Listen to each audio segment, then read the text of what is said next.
Perfect રીત. Hello friends, welcome to kitchen art. શું friends, તમે પણ મલાઈમાંથી ઘી બનાવો છો? પણ આજે આપણે મલાઈ વગર જ 200 ગ્રામ જેટલું શુદ્ધ ચોખ્ખું કીટા વગરનું ઘી, 300 ગ્રામ જેટલું માખણ અને 1.5 લીટર જેટલી છાશ. ફક્ત એક વસ્તુ કરવાથી ફટાફટ માખણ, છાશ અને ઘી તૈયાર થઈ જાય છે. તો ચાલો બધી ટ્રીક અને ટિપ્સ સાથે ચોખ્ખું, શુદ્ધ અને કણીવાળું ઘી ઘરે બનાવતા શીખીશું. જો વિડીયો યુઝફુલ લાગે તો લાઈક અને શેર કરજો. મારી ચેનલ ઉપર નવા હોય અને મારી ચેનલને હજુ સબસ્ક્રાઈબ ન કરેલ હોય તો સબસ્ક્રાઈબ કરી બાજુનું બેલ બટન દબાવવાનું ભૂલશો નહીં, જેથી કરીને તમને મારા નવા વિડીયોનું નોટિફિકેશન મળતું રહે. તો સૌથી પહેલાં અહીં આપણે 1 લીટર જેટલું દૂધ લેશું. તમારે રેગ્યુલર જે દૂધ આવતું હોય તે જ દૂધનો અહીંયા તમારે ઉપયોગ કરવાનો છે. દૂધને સારું એવું ગરમ કરી લેવાનું છે અને પછી ઠંડુ કરવાનું છે. તો ઠંડુ કર્યા પછી ઘણા લોકો આ રીતે ઉપર જે તળ જમા થાય છે તેને ભેગી કરતા હોય છે, જેને આપણે મલાઈ કહેતા હોય છે. પણ ફ્રીજમાં 5 દિવસમાં કે 4 દિવસમાં તેમાંથી વાસ આવે છે અને તેનું બનાવેલું ઘી પણ સારું લાગતું નથી. જો તમે આ રીતે મલાઈ ભેગી કરતા હોય અને તમારી મલાઈમાં પણ વાસ આવતી હોય તો તમારે શું કરવાનું છે? જો તમારે મલાઈમાંથી ઘી બનાવવું હોય તો જ્યારે મલાઈ તમે ભેગી કરો ત્યારે હંમેશા તેમાં 1 ટીપા જેટલી છાશ એડ કરી દેવાની. થોડીક છાશ એડ કરશો એટલે તમારી મલાઈમાં બિલકુલ વાસ નહીં આવશે અને પછી તેમાંથી ઘી બનાવશો તો ઘી સારું બનશે. પણ મલાઈ વિના જો તમારે ઘી બનાવવું હોય તો કઈ રીતે? દૂધને ગરમ કરી, ઠંડુ કરી અને પછી તેમાં 1 ચમચી જેટલી છાશ એડ કરી આખી રાત માટે તમે તેને રાખી દેશો તો દહીં જામી જશે અને દહીંમાંથી આજે આપણે ઘી બનાવવાના છે. તો આ રીતનું એકદમ ઢેફા જેવું દહીં છે તે જામીને રેડી થઈ જશે. તમે જોઈ શકો છો. બસ દહીં જામી જાય એટલે તેને આપણે મોટા વાસણમાં લઈ લેશું. મોટા વાસણમાં દહીંને કાઢી અને દહીંને આપણે ફેટવાનું છે. તો દહીંને ફેટવા માટે અહીંયા આપણે શું કરવાનું છે? તો દહીંમાં સૌથી પહેલાં તમારે 1 ગ્લાસ જેટલું પાણી એડ કરી દેવાનું છે અને પછી બ્લેન્ડરથી આ રીતે ફેટી લેવાનું છે. અત્યારે ઉનાળામાં માખણ છે એ બરાબર ભેગું નથી થતું. હવે માખણને ભેગું કરવા માટે મારી પાસે એક ટ્રીક છે.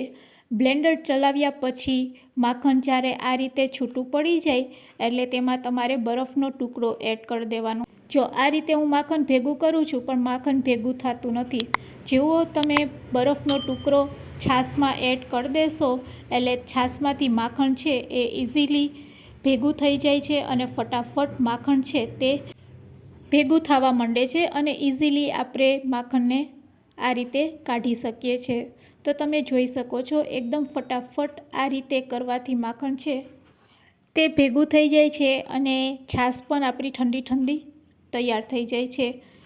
તો આ રીતે તમારે માખણ છે તે ભેગું કરવાનું છે. અઠવાડિયાનું માખણ ભેગું થાય એટલે તેમાંથી આપણે ઘી બનાવવાનું છે. તો મેં આ રીતે અઠવાડિયાનું માખણ છે તે ભેગું કરીને રાખેલું છે.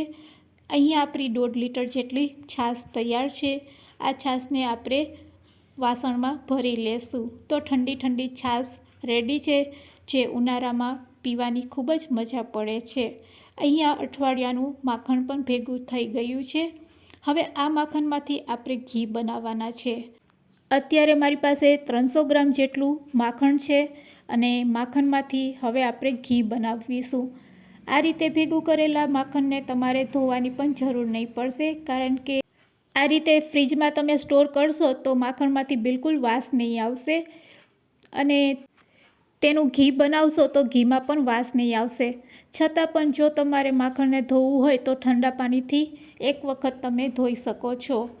હવે જે વાસણમાં તમારે ઘી ગરમ કરવું હોય તે વાસણમાં માખણને લઈ લેવાનું. હવે આપણે જાશું ગેસ તરફ. ગેસની ફ્લેમ ચાલુ કરીશું અને મીડિયમ ટુ લો ફ્લેમ ઉપર આપણે ઘીને ગરમ કરીશું. તો થોડીક વારમાં જ તમે જોઈ શકો છો ઘી મેલ્ટ થવા લાગ્યું છે. આ રીતે હજુ 3 મિનિટ માટે આપણે ઘીને ગરમ કરીશું એટલે ઘી આખું મેલ્ટ થઈ જશે અને ધીરે ધીરે ઘીમાંથી છાશ છૂટી પડવા લાગશે, જેને આપણે કીટું કહીએ છીએ. આ રીતે ધીરે ધીરે તમે ઘી ગરમ કરશો એટલે કીટું છે તે નીચે જામવા માંડશે અને શુદ્ધ ચોખ્ખું ઘી આપણું રેડી થઈ જશે। તો ઘી જ્યારે આપણે ગરમ કરતા હોય ત્યારે તેને આ રીતે તમારે ચેક કરવાનું। એકદમ ધાર છે પ્યોર થઈ જાય એટલે ગેસની ફ્લેમ બંધ કરી દેવાની। તો અહીંયા આપણું ઘી તૈયાર છે। ગેસની ફ્લેમ આપણે બંધ કરી દઈશું। ઘી ઠંડુ થાય પછી તમે જોઈ શકો છો નીચે કીટું છે એ જામી ગયું છે અને અહીંયા આપણું શુદ્ધ ચોખ્ખું ઘરે બનાવેલું ઘી તૈયાર છે। તો બજારમાં તો ભેળસેળવાળું ઘી મળતું હોય છે, ઓરિજિનલ પણ હોતું નથી। તો આ રીતે તમે ઘરે જ ઘી બનાવી શકો છો અને ફ્રીજમાં તમે આ રીતે રાખશો તો 1 વર્ષ માટે તેને સ્ટોર કરી શકો છો। તો શુદ્ધ ચોખ્ખું દાણેદાર ઘી તૈયાર થશે જ્યારે તમે આ રીતે બનાવશો। ઘીને ગાળવા માટે હંમેશા સ્ટીલની ગળણીનો જ ઉપયોગ કરવાનો। તો ઘીને આપણે ગાળી લેશું અને હવે તમને કીટું બતાવું છું। જો ફ્રેન્ડ્સ ફક્ત 1 ચમચી જેટલું જ કીટું અહીંયા નીકળેલું છે। 200 ગ્રામ જેટલું અહીંયા આપણું ઘી રેડી છે। તો ફ્રેન્ડ્સ આજની શીખારેલી ટિપ્સ તમને કેવી લાગી તે મને કમેન્ટ્સમાં જરૂરથી કહેજો। વિડીયોને એન્ડ સુધી જોયો હોય તો એક લાઇક જરૂરથી આપજો અને હા, નવા હોય તો મારી ચેનલને સબસ્ક્રાઈબ જરૂરથી કરી લેજો। આજનો વિડીયો જો તમને યુઝફુલ લાગ્યો હોય તો તમારા ફ્રેન્ડ્સ, મિત્ર અને ગ્રુપમાં શેર કરવાનું ભૂલશો નહીં। તો રેસિપી સાથે આવા નવા જ કિચનને લાગતા વિડીયો જોવા માટે મારી ચેનલને સબસ્ક્રાઈબ જરૂરથી કરી લેજો। Thanks for watching. ફરી મળીશું એક નવા જ વિડીયો સાથે।